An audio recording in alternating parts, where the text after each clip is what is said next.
स्वर्ग की सीढ़ी। क्या हिमालय की ऊंचाइयों में कोई ऐसी जगह है जहां बर्फ से बनी कुछ और सीढ़ियां बनी हैं और वो सीढ़ियां आपको असीमित ऊंचाई तक ले जा सकती है?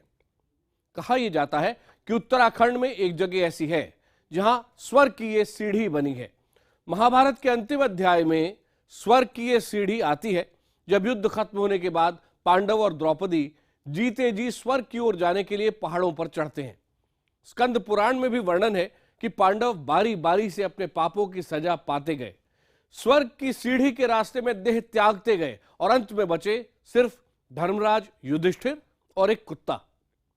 क्या यह सिर्फ आस्था का मामला है या वाकई इसका कोई प्रमाण भी है? कहीं ऐसा तो नहीं कि कुदरत ने खुद हिमालय की गोद में ऐसी सीढ़ी बना रखी है जिसे स्वर्ग की सीढ़ी कहा जाता है? देखिए क्या हुआ जब हमारा कैमरा निकला स्वर्ग की सीढ़ी की तलाश में।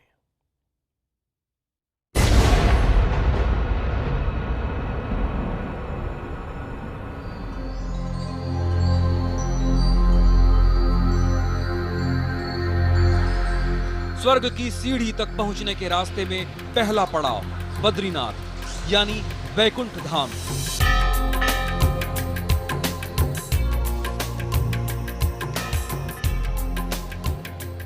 रहस्यों से भरे इस देश के 4 तीर्थों में से एक। पवित्र अलकनंदा नदी के तट पर बसे इस तीर्थ स्थान के दर्शन के लिए लोग देश के कोने कोने से आते हैं। कुछ मोक्ष के लिए तो कुछ अपने पूर्वजों का कर्ज उतारने की चाह में।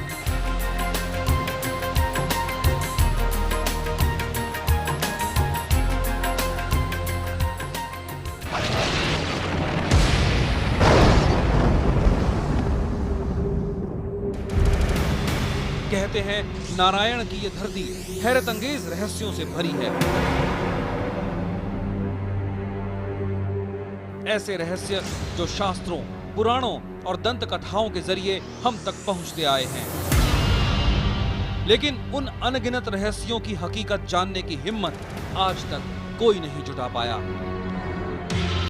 इन्हीं में से एक राज है महाभारत के पांडवों के स्वर्ग जाने का।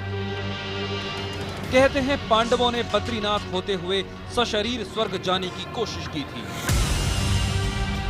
लेकिन सिर्फ धर्मराज युधिष्ठिर ही स्वर्ग की सीढ़ी तक पहुंच पाए। वो सीढ़ियां जिन पर चढ़ने के बाद युधिष्ठिर को खुद पुष्पक विमान स्वर्ग ले जाने के लिए आया था। सवाल है कि क्या बर्फ से ढके पहाड़ों में सचमुच स्वर्ग की सीढ़ियां मौजूद हैं? वहां तक पहुंचने का रास्ता कौन सा है? पांडव किस रास्ते से वहां गए? 5 पांडवों और द्रौपदी में से कौन कहां तक पहुंचा? हमने बीड़ा उठाया हकीकत की तह तक जाने का।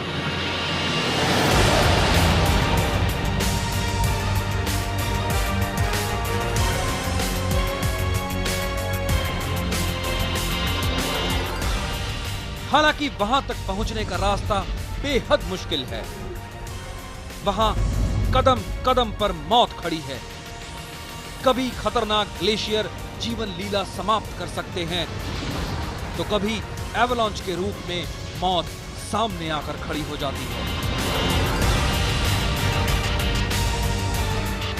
ऑक्सीजन की कमी उस बेहद दुर्गम इलाके में जानलेवा साबित हो सकती है।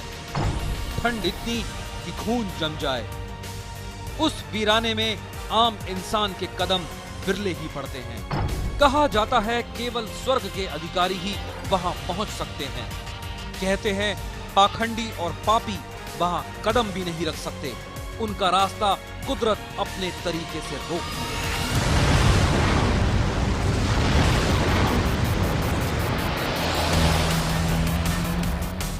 हम अब तक के सबसे खतरनाक मिशन पर निकल तो पड़े हैं, लेकिन हम नहीं जानते कि ये मिशन पूरा भी हो पाएगा या नहीं। सवाल हम सबके दिमाग में रह रह कर घूम रहे हैं। क्या हम हिमालय की गोद में मौजूद स्वर्ग की सीढ़ी तक पहुंच पाएंगे? धर्म पुराणों के मुताबिक स्वर्ग का दरवाजा है ये सीढ़ियां। ऐसा लगता है कि इतिहास और दंत कथाएं आपस में घुल मिल गई हैं। सच्चाई का पता लगाना मुश्किल काम है, लेकिन हम ठान चुके हैं, करना है तो करना है। बद्रीनाथ मंदिर के मुख्य पुजारी के मुताबिक स्वर्ग की सीढ़ी का रास्ता बेहद जोखिम भरा है। कठिन तो है ही थोड़ा बहुत, क्योंकि स्वर्गारोहण के रास्ता है और रास्ता व्यवस्था भी नहीं है वहाँ, पगडंडियाँ हैं, उससे जाना होता है।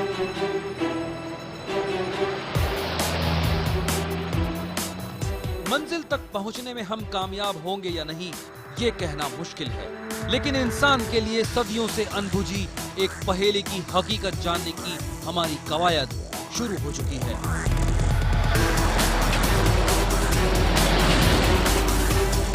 बद्रीनाथ से हम आगे चल पड़े हैं। हरे भरे पहाड़ों और मन मोह लेने वाली सुंदरता को निहारते हुए हम कब माणा गांव पहुंच गए पता ही नहीं चला। माणा गांव हमारे सफर के दौरान पड़ने वाली आखिरी इंसानी बस्ती है। इसके आगे हमें कुछ मिलेगा तो खतरनाक पहाड़, बियाबान रास्ते और जानलेवा ठंड। भारत चीन उत्तरी सीमा पर बसा हिंदुस्तान का आखिरी गांव माणा, यानी कि 35 किलोमीटर के मुश्किल सफर के पहले की आखिरी इंसानी बस्ती। ऐसा सफर जो मृत्यु लोक को स्वर्ग लोक से जोड़ता है। कहते हैं पांडव इसी रास्ते से स्वर्ग गए थे।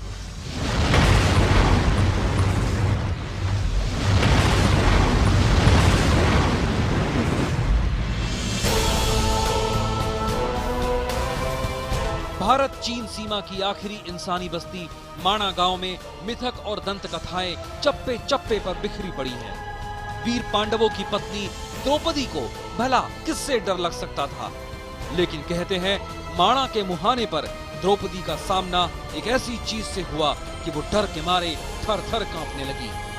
आखिर क्या थी वो बला, उसकी खोज में हम भी निकल पड़े।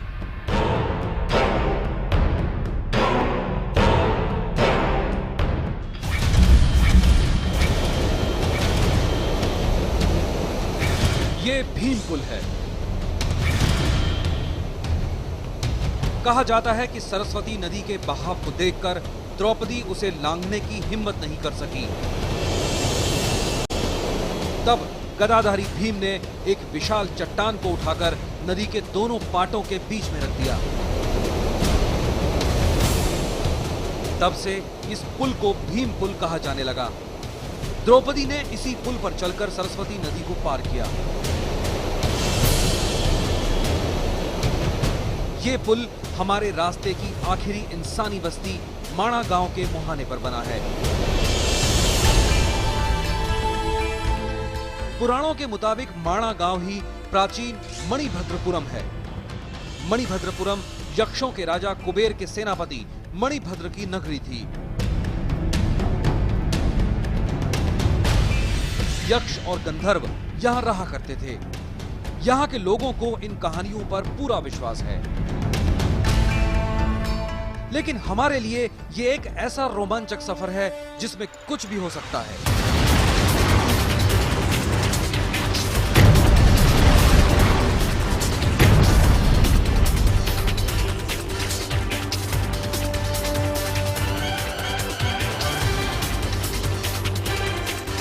हमारी मंजिल वो सीढ़ी है जो पुराणों के मुताबिक सीधे स्वर्ग से जुड़ी है। वो सीढ़ी जहां तक 5 पांडवों और द्रौपदी में से सिर्फ युधिष्ठिर ही एक कुत्ते के साथ पहुंच पाए थे। सफर शुरू करते हुए हमारे दिमाग को मथ रहे सवाल जस के तस बने हुए हैं। हमें लगने लगा कहीं हम अंधेरे में तीर तो नहीं चला रहे। क्या इस जगह से 35 किलोमीटर दूर स्वर्ग तक पहुंचने वाली सचमुच कोई सीढ़ी है, या ये महज कोरी कहानियां हैं जो शास्त्रों और पुराणों तक ही सीमित है। स्वर्गारोहणी जो हमारे मोक्षधाम बद्रीनाथ में से आगे की ओर के रास्ता है, इसी रास्ते से पांडव लोग जो है अपने अंतिम यात्रा यहीं से किया है। यहाँ आके माथा टेक के भगवान के आशीर्वाद लेके उन्होंने अपने आगे की ओर प्रस्थान किया। सब कुछ त्यागते हुए माना गांव की ओर से आगे प्रस्थान किया। भीम पुल से कुछ ही दूर है कुल देवी का मंदिर। स्कंद पुराण के मुताबिक यही वो जगह है जहां द्रौपदी ने अपना शरीर त्यागा था। कहते हैं द्रौपदी के मन में दूसरे पांडवों की तुलना में अर्जुन के लिए ज्यादा प्रेम था। अपने सभी पतियों के लिए एक सा भाव मन में न रखने की सजा मिली द्रौपदी को और वो सशरीर स्वर्ग नहीं जा सकी। मिथकों और दंत कथाओं की इस नगरी में तो ये सिर्फ एक शुरुआत है। हम इतना तो समझ ही चुके हैं कि आगे न जाने कितने रोमांचक अनुभव हमारा इंतजार कर रहे हैं।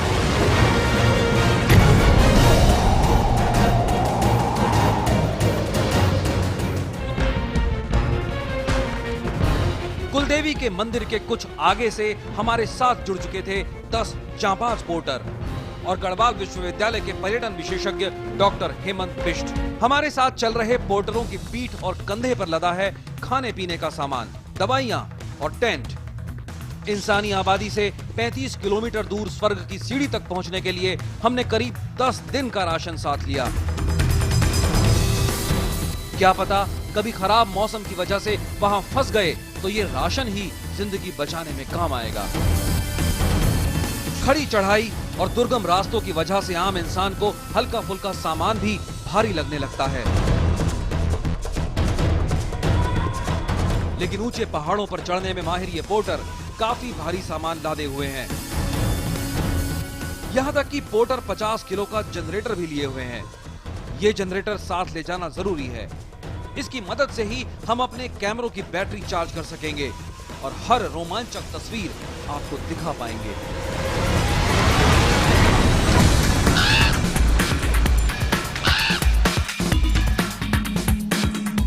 हम धीरे धीरे अपनी मंजिल की ओर बढ़ने लगे। सफर की तमाम मुश्किलों के बावजूद कहना होगा कि देवभूमि का यह इलाका बेहद खूबसूरत है। देवभूमि के ये नजारे आपको बार बार एहसास कराएंगे कि ये इंसान की रचना नहीं हो सकती। बाहें फैलाए पहाड़ों के ऊपर लहराता नीले आकाश का दामन, कहीं पहाड़ों का सीना चीरकर निकले पहाड़ी झरने, पहाड़ी नालों का बहाव इतना तेज कि पार करना मुश्किल। पोर्टरों की मदद से हमने किसी तरह इन रास्तों को पार किया।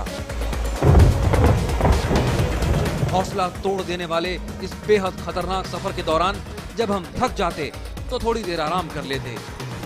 कुछ वक्त बाद फिर अपनी मंजिल की ओर बढ़ चलते।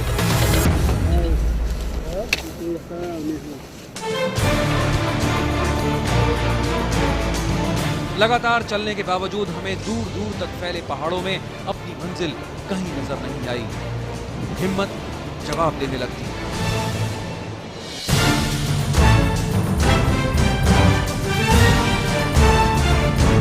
लेकिन इतनी दूर आ जाने के बाद पीछे लौटना हमें गवारा नहीं था। दूर दूर तक फैले इस वीराने में मंजिल की तलाश में हम आगे बढ़ते रहे। इन तस्वीरों को देखकर आप ये अंदाजा लगा सकते हैं कि हमारी टीम ने इस सफर में किन मुश्किलों का सामना किया होगा।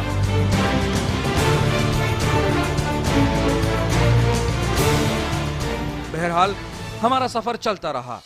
धीरे धीरे दिन ढलने लगा था और हम पहुंच चुके थे एक बेहद खूबसूरत बुग्याल यानी घास के मैदान में।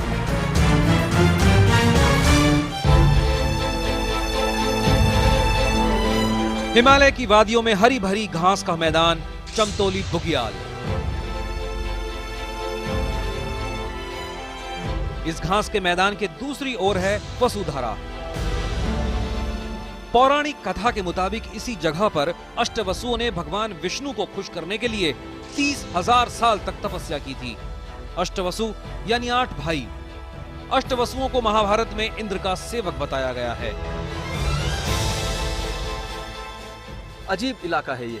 हर चीज की अपनी एक अलग कहानी है। अब 122 मीटर की ऊंचाई से चट्टानों पर गिर रहे इस वसुधारा जलप्रपात को ही लीजिए। इसके बारे में कहते हैं कि इसके छींटे सिर्फ पुण्यात्मा लोगों पर ही पड़ते हैं, पापी और अधर्मियों पर नहीं। चमतौली बुग्याल में रात गुजारने के लिए हमने अपना पड़ाव डालना शुरू कर दिया।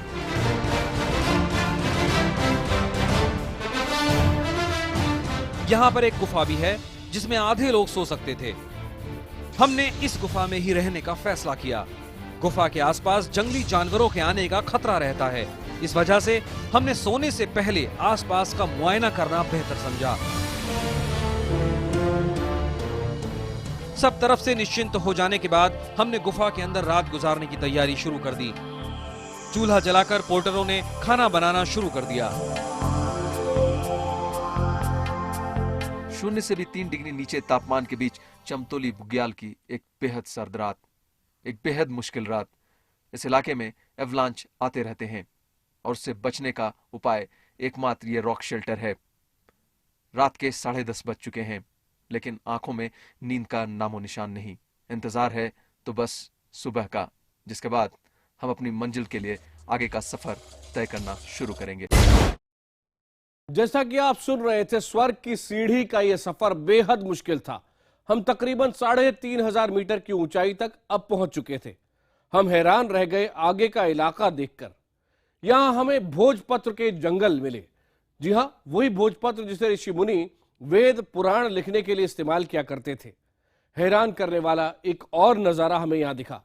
इतनी ऊंचाई पर अचानक ही 3 कुत्ते हमारे पास आ गए। बड़ी अजीब बात थी। महाभारत में भी आपको याद होगा, पांडवों के साथ चलने वाला सिर्फ एक कुत्ता बचता है। जब सब चले जाते हैं तो युधिष्ठिर के साथ सिर्फ वो कुत्ता बचता है। जल्द ही लौट रहे हैं एक छोटे से ब्रेक के बाद।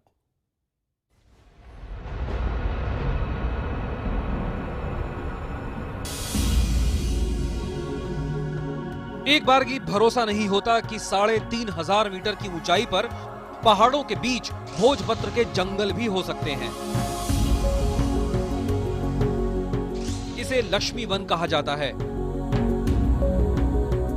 लक्ष्मी वन चमतौली बुग्याल से करीब 2 किलोमीटर आगे है।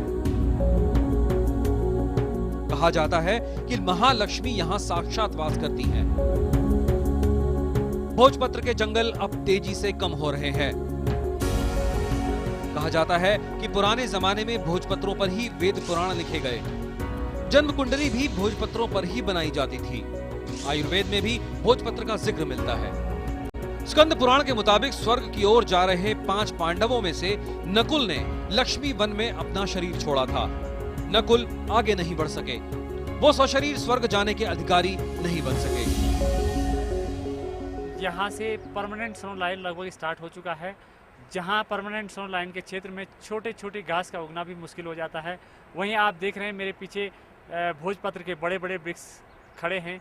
ये वही भोजपत्र के वृक्ष हैं जिनमें ऋषि मुनियों ने वेद पुराणों की रचना की थी।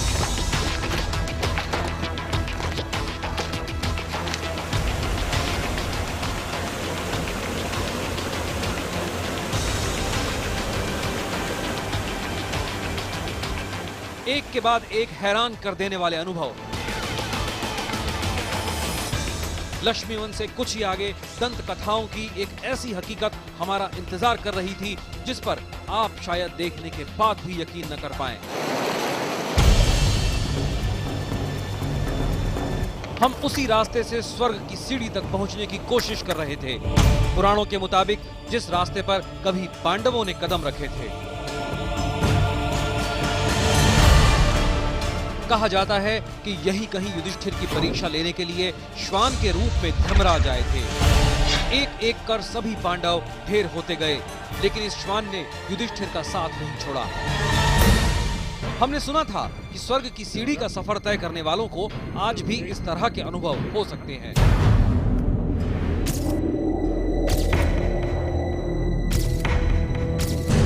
हमारे अचरज की सीमा नहीं रही जब हमने यहाँ पर 3 कुत्तों को भी मौजूद देखा। लोक परंपरा के मुताबिक ये युधिष्ठिर के कुत्ते हैं। इन कुत्तों का हमें तो पता है नहीं। ये कहते हैं लोग युधिष्ठिर महाराज के साथ गए।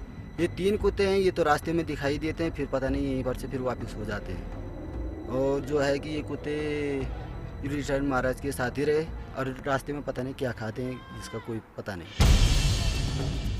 4000 मीटर से ज्यादा की ऊंचाई पर ये कुत्ते यहाँ क्या कर रहे हैं? किसके हैं ये कुत्ते? कहां से आते हैं? कहां चले जाते हैं? क्या खाते हैं? कैसे जिंदा रहते हैं? स्वर्गारोहिणी का रुख करने वाले लोगों को ही क्यों नजर आते हैं ये कुत्ते? सफर से लौटते वक्त कहीं नजर नहीं आते। सदियों से ये कुत्ते इस इलाके में देखे जाते रहे हैं। इनकी उम्र के बारे में कोई नहीं जानता। इनके बारे में फिजाओं में बस एक ही बात तैरती है कि ये स्वर्ग की सीढ़ी का रुख करने वाले हर आदमी की पड़ताल करते हैं। ये स्वर्ग के अधिकारी हैं या नहीं? इनमें से एक कुत्ता हमारे साथ कुछ दूर तक गया भी, मानो आगे का रास्ता दिखा रहा हो। ये है मिशन स्वर्ग की सीढ़ी।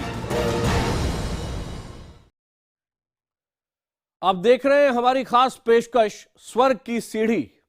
वो सीढ़ी जो कहा जाता है सीधे स्वर्ग की ओर ले जाती है। स्कंद पुराण और महाभारत में भी इनका जिक्र मिलता है। कहा जाता है कि महाभारत के बाद पांडव इसी सीढ़ी की तलाश में हिमालय में भटकते रहे और उस सीढ़ी से स्वर्ग जाने का मौका सिर्फ धर्मराज युधिष्ठिर को मिला। क्या वाकई हिमाचल में इतनी ऊंचाई पर कोई स्वर्ग की सीढ़ी है? हम ढूंढने आगे जा रहे हैं। 3500 मीटर से और आगे रास्ते में हमें सहस्त्रधारा मिला। एक के बाद एक सैकड़ों धाराएं। वो सहस्त्रधारा जिससे जुड़ी महाभारत की एक दिलचस्प कथा भी है, अर्जुन और एक भील के जंग की। इसी रास्ते में हमें हरे पानी का एक पवित्र सरोवर संतोपथ भी मिला और तप में लीन एक साध्वी भी नजर आई। देखिए, स्वर्ग की सीढ़ी की तलाश में हम अब आप पहुंचे हैं 5500 मीटर की ऊंचाई तक।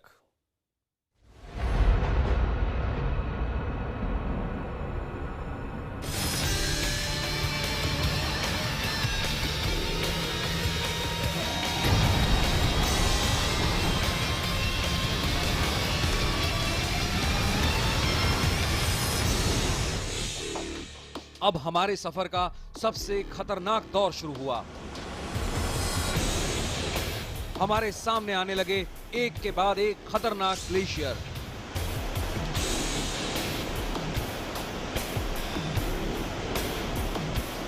साथ में ग्लेशियरों का सीना चीरकर बहती हुई अलकनंदा नदी का शोर रोंगटे खड़े कर देने वाला था। कुदरत के अपनी ताकत को एहसास कराने के बड़े नायाब तरीके हैं। इस वक्त हम खड़े हैं अलकनंदा नदी के मुहाने पर बने मानावामक नाम के ग्लेशियर पे। बेहद खतरनाक इस ग्लेशियर के बारे में कहा जाता है कि अगर ये फट जाए तो एक साथ 100 इंसान इसके अंदर दफन हो सकते हैं। रास्ते में हमें बेहद खतरनाक भगत खरक नाम के ग्लेशियर को दूर से देखने का मौका मिला। यहां से पवित्र अलकनंदा नदी निकलती है। इसके बारे में हमें बताया पर्यटन विशेषज्ञ डॉक्टर हेमंत बिष्ट ने। ये सामने आप देख रहे हैं, ये भगत खरक ग्लेशियर है और ये सतोपंथ ग्लेशियर है जो आगे सतोपंथ झील तक है। और अलकनंदा यहाँ से ओरिजिनेट हो रही है सामने से। ये दोनों ट्रांसफर ग्लेशियर हैं और इस समय हम लगभग 4500 मीटर की हाइट पे हैं।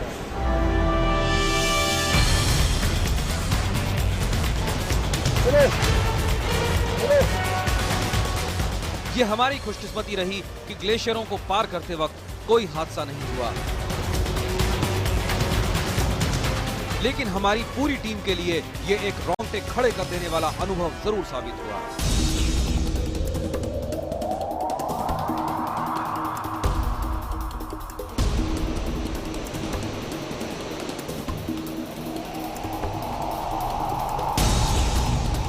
बेहद दुर्गम सफर के दौरान हमें दिखा कुदरत का एक और अद्भुत नजारा। गजब की ऊंचाई से निकलती धाराएं, इसे सहस्त्रधारा कहते हैं।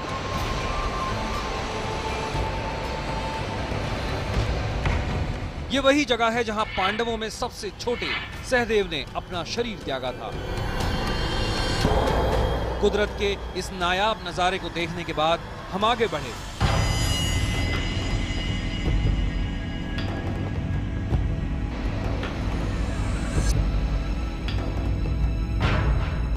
यहां से करीब 3 किलोमीटर चलने के बाद आई एक ऐसी जगह जिसे चक्र तीर्थ के नाम से जाना जाता है। कहते हैं धनुर्धारी अर्जुन ने यहां पर शिवजी से पाशुपास्त्र पाने के लिए तपस्या की थी, लेकिन अर्जुन को अपनी धनुर्विद्या पर काफी अहंकार था। सो शिवजी ने अर्जुन की परीक्षा लेने की ठानी। अपने एक गण को शूकर यानी जंगली सुअर का रूप धारण कर अर्जुन की तपस्या भंग करने का आदेश दिया। तपस्या भंग होने पर अर्जुन ने गुस्से में गांडीव उठाया और सुअर पर तीर छोड़ दिया। अर्जुन सुअर के पास पहुंचे तो वहां पर सामने खड़ा था एक भील। मारा गया सुअर किसका शिकार है, ये फैसला करने के लिए भील और अर्जुन में घनघोर युद्ध हुआ। लड़ते लड़ते अर्जुन बेहोश हो गए। होश आया तो सामने भील को मुस्कुराते हुए पाया। अर्जुन को लगा कि यह कोई साधारण इंसान नहीं हो सकता। शिवजी ने अपने असली रूप में अर्जुन को दर्शन दिए और बताया कि अहंकार के नाश के लिए ही उन्होंने ये लीला रची। अर्जुन की तपस्या सफल हुई और उन्हें पाशुपास्त्र मिल गया।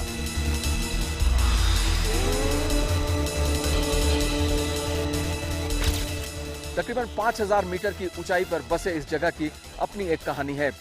कहते हैं अर्जुन ने यहाँ तपस्या करके पशुपास्त्र नामक एक शक्तिशाली अस्त्र प्राप्त किया था, जिससे कौरवों को हराना संभव हो पाया। साथ ही ये कहावत भी है कि अर्जुन ने अपने शरीर का त्याग इसी जगह पर किया था।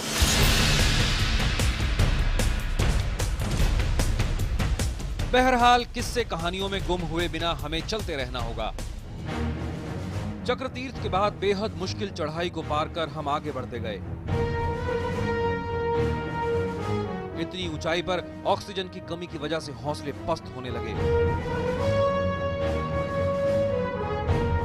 सफर की परेशानियां बढ़ती जा रही थीं। आगे सिर्फ पत्थर ही पत्थर नजर आ रहे थे। उसे रास्ता कतई नहीं कहा जा सकता था। हमारा अगला पड़ाव चक्रतीर्थ से 5 किलोमीटर दूर सतोपंत सरोवर था।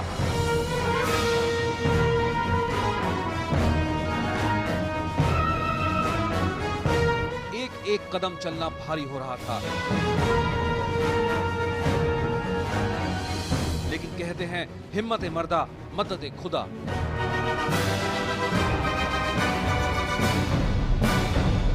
किसी तरह ये दूरी तय करके हम जा पहुंचे सतोपंत।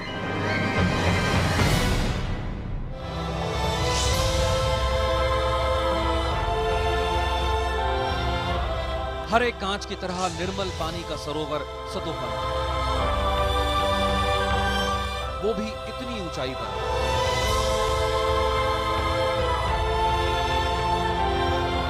इस सरोवर के बारे में कहा जाता है कि ये इतना पवित्र है कि अगर इसमें कोई तिनका भी पड़ जाए तो पक्षी उसे निकालकर फेंक देते थे।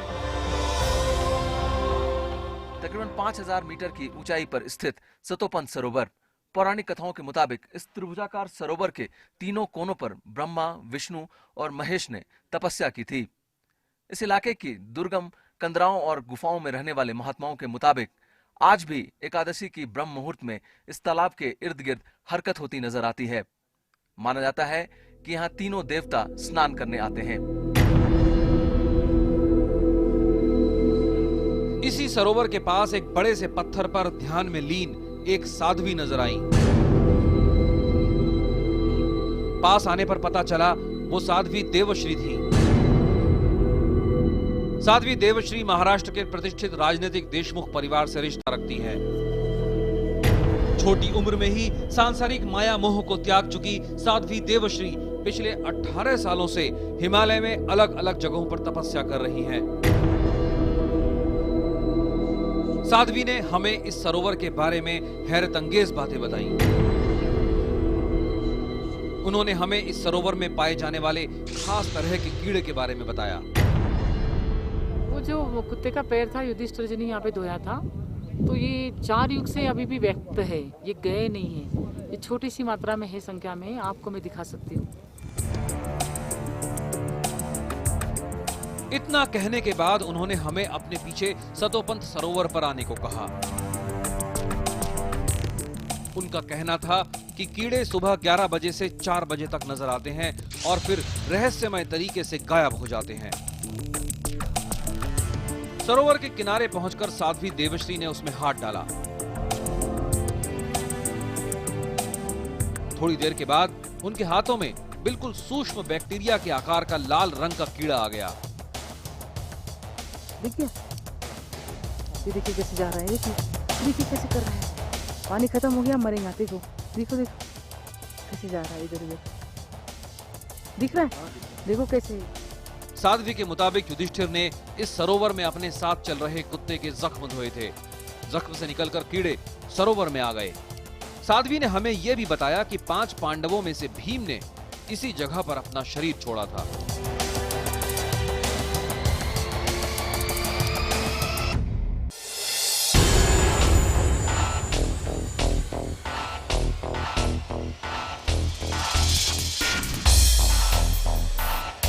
सतोपंथ के आगे के सफर को अगर मौत का सफर कहें तो गलत नहीं होगा।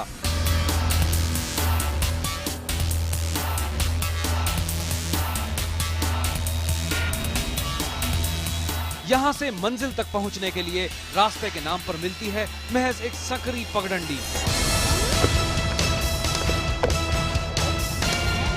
इसके दोनों ओर थी हजारों फीट गहरी खाई। साध्वी देवश्री की अगुवाई में शुरू हुआ ये सफर।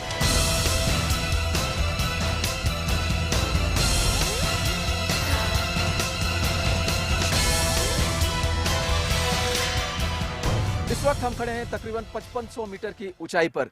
हमारी मंजिल स्वर्ग की सीढ़ी यहां से बेहद करीब है, लेकिन वहां तक पहुंचने के लिए रास्ता बेहद मुश्किल। रास्ते के नाम पर सिर्फ एक तलवार नुमा पगडंडी है। इस रास्ते पर अगर गलती से पैर फिसला तो मौत के सिवा दूसरा और कोई रास्ता नहीं।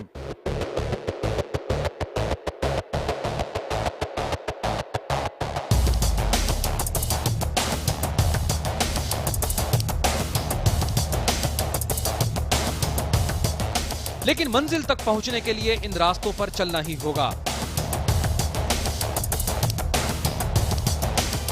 तमाम मुसीबतों को झेलते हुए हम चलते रहे।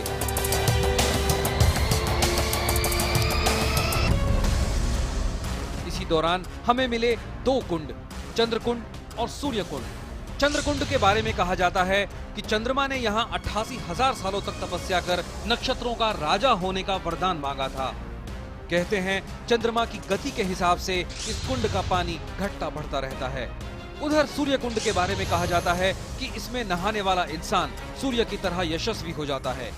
इन दोनों कुंडों को पार करने के बाद हम उस जगह पर पहुंचे जिसके आगे इंसान की कदम नहीं पड़ते। ये है मिशन स्वर्ग की सीढ़ी। स्वर्ग की सीढ़ी की खोज में हम और ऊपर चढ़ते जा रहे हैं। अब वो वक्त आ चुका है जब स्वर्ग की सीढ़ी के अस्तित्व का राज खुलने वाला है। हम उस रहस्यमय जगह के करीब तक पहुंच चुके हैं, लेकिन सामने बादलों का डेरा है, यानी अभी और इंतजार बाकी है। तो क्या वाकई हमें स्वर्ग की सीढ़ी नजर आएगी? क्या वाकई कुदरत का ऐसा कोई करिश्मा है वहां? क्या वाकई दंत कथाओं का कोई अक्स हमें नजर आएगा? अब ऊंचाई है 6100 मीटर की। जी हां, 6100 मीटर।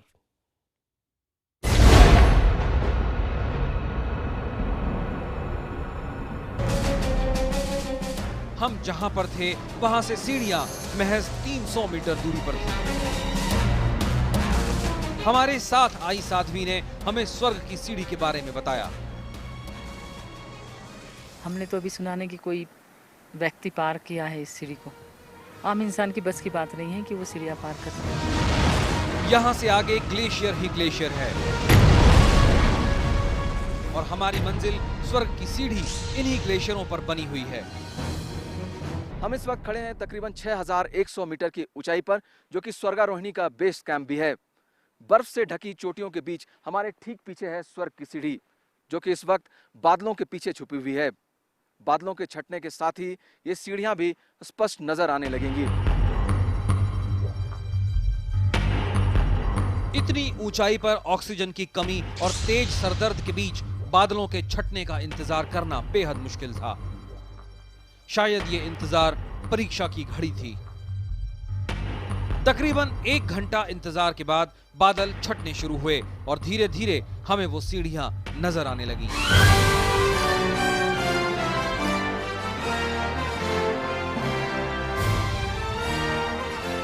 21,000 फीट की ऊंचाई हमारी आंखों के सामने है स्वर्ग की सीढ़ी। शास्त्रों पुराणों में बताई गई स्वर्ग की सीढ़ी, वो स्वर्ग की सीढ़ी जिसके बारे में कहा जाता है कि सिर्फ युधिष्ठिर ही एक कुत्ते के साथ यहां तक पहुंचे थे।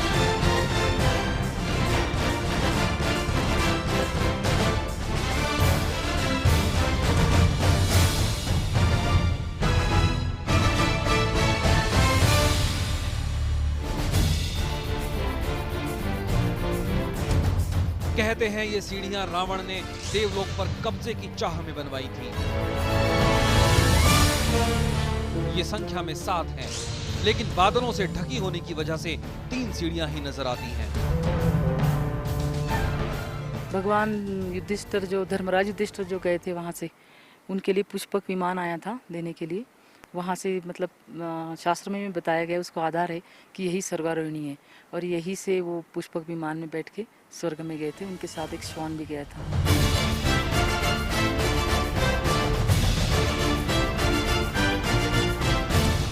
पुराणों और दंत कथाओं की इन सीढ़ियों को देखने का ये बेहद हैरान कर देने वाला अनुभव था।